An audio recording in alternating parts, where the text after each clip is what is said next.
Yang paling penting sekali itu seperti outsourcing itu harus dihapus, karena itu ada suatu pemasungan hak buruh gitu. Dalam posisi ini jadi mereka kadang miskin, jadilah miskin seumur umurnya, jadi keturunannya miskin lagi.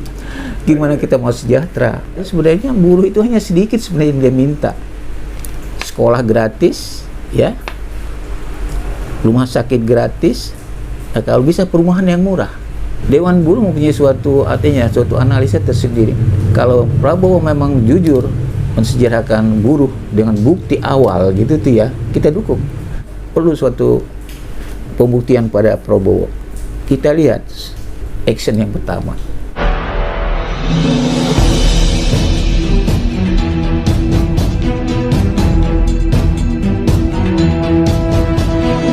Saya Yani Muhammad, driver online Depok.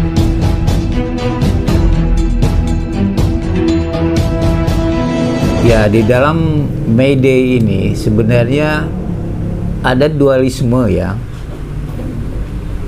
Ada pengertian daripada organisasi buruh dan non-organisasi buruh.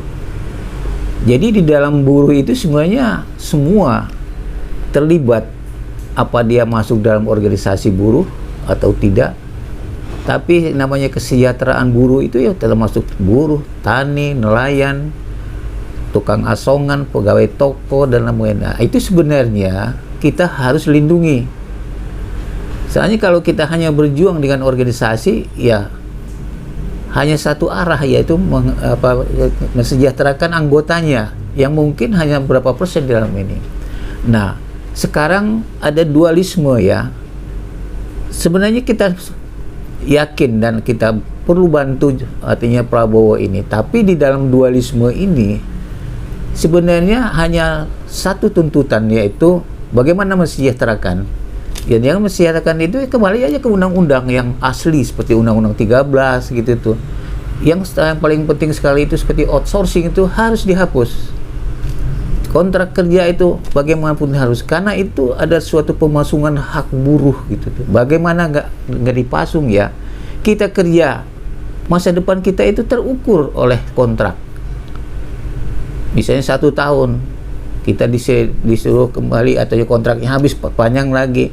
Jadi kondisi kenyamanan atau untuk berusaha mensejahterakan keluarga itu ya sangat riskan gitu sebenarnya.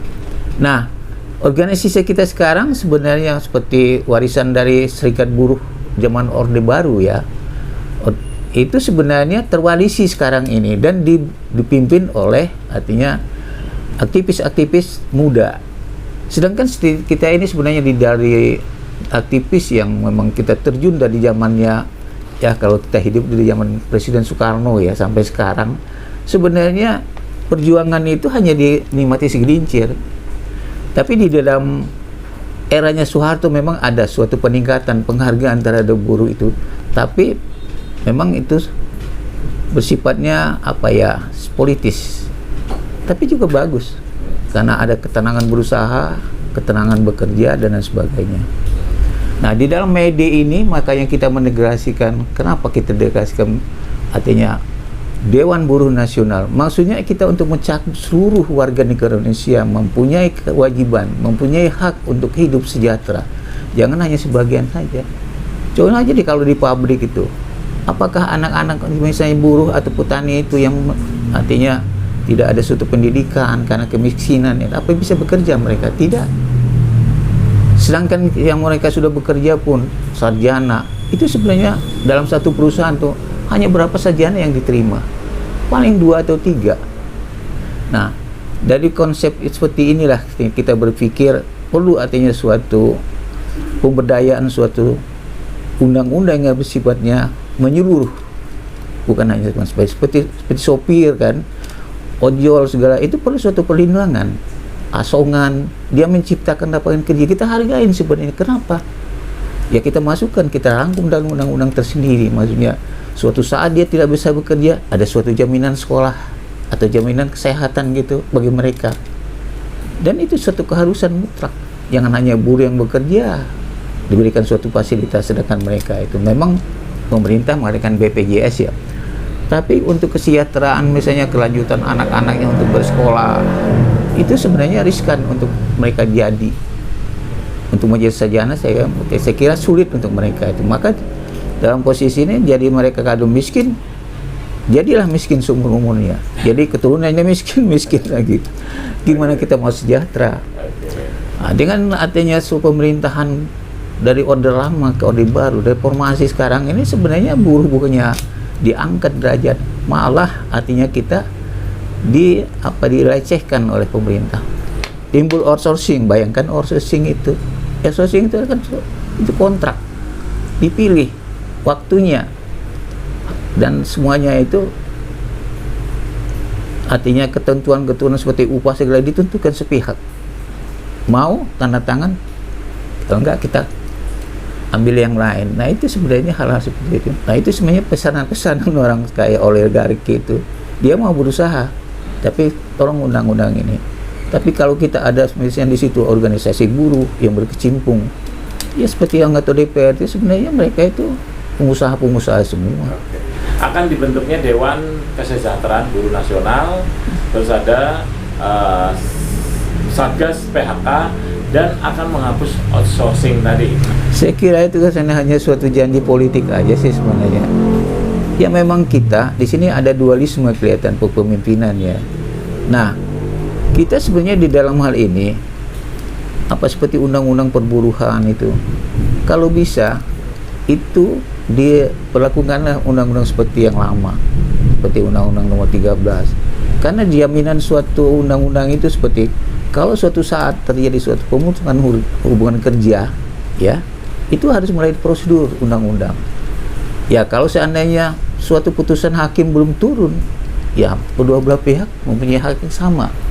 Satunya untuk bekerja, satu lagi untuk memberi upah. Tapi sekarang kenyataannya, ya, begitu ada suatu keputusan PHK langsung tanpa kompromi, langsung stop. Nah, itu masalah kesejahteraan kedua. Nah, untuk Prabowo meningkat kesejahteraan itu sebenarnya buruh itu hanya sedikit sebenarnya yang dia minta. Sekolah gratis, ya, rumah sakit gratis, nah, kalau bisa perumahan yang murah. Sekarang perumahan murah dengan artinya sisiran 1 juta, tapi bayangkan sekarang harga rumah 1 juta per bulan, tapi harus punya pendapatan 13 juta. Apa mungkin itu sebenarnya? Hal yang aneh sebenarnya. Jadi kalau saya mendengar satunya perumahan itu harus suatu penghinaan sebenarnya. Lebih enak kita sendiri. Sekarang buruh sebenarnya banyak yang bisa artinya mencari bikin rumah sendiri dengan usaha, pinjamlah, nabunglah dan sebagainya. Tapi sekarang lihat ya, rumah ditawarkan berapa juta, tapi kenyataannya apa?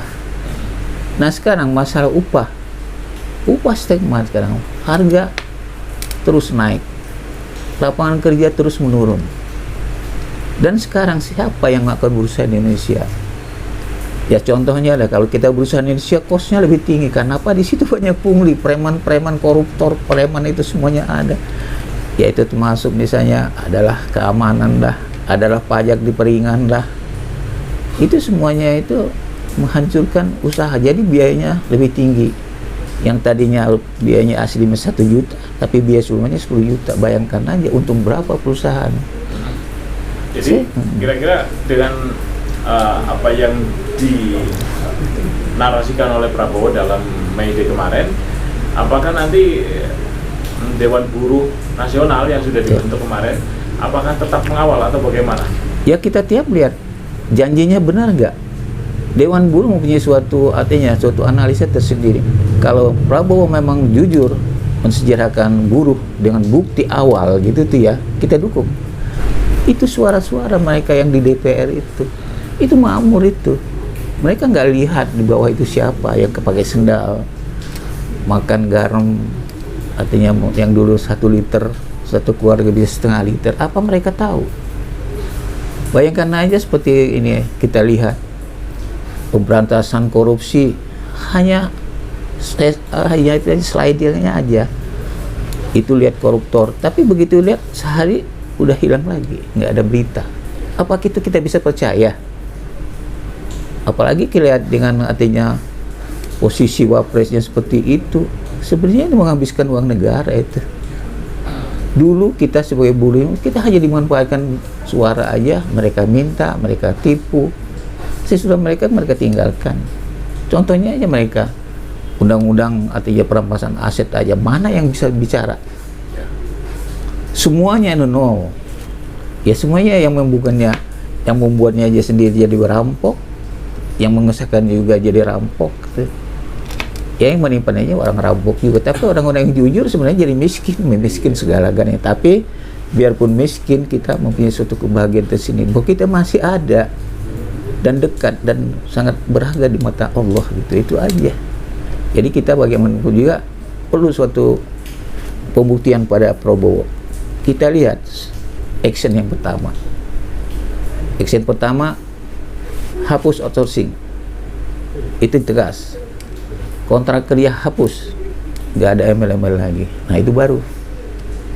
Nah kalau untuk kesejahteraan, sekarang buka aja. Kalau seandainya, jangan sulit mereka berusaha. Kalau perlu, mereka yang kaki lima itu dikasih tempat tanpa preman, tanpa pajak dan sebagainya. Jadi kita tuh miris sekali sih. Ya saya kira kita lihat aja action daripada Prabowo, dan kemarin telah artinya putusan organisasi SPSI Konfederasi itu kita lihat saja. Tolong dibuktikanlah di mata buruh.